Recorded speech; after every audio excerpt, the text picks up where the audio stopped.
সিনেমার বিশেষ প্রদর্শনীতে অংশ নিতে সম্প্রতি জাপানে গেছেন দক্ষিণী অভিনেতা প্রভাস। অভিনেতা সেখানে থাকাকালীন সময়ে কেঁপে উঠেছে জাপানের মাটি।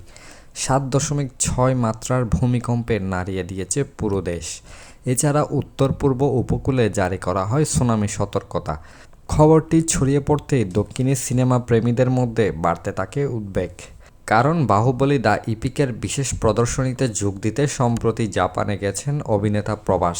প্রভাসের সঙ্গে প্রাথমিকভাবে যোগাযোগ করতে না পারায় দুশ্চিন্তা আরও বেড়ে যায়।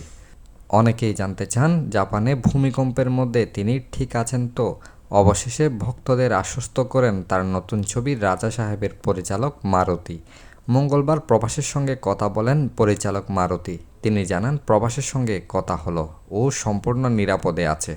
সবচেয়ে গুরুত্বপূর্ণ বিষয় হলো প্রভাস এখন টোকিওতে নেই।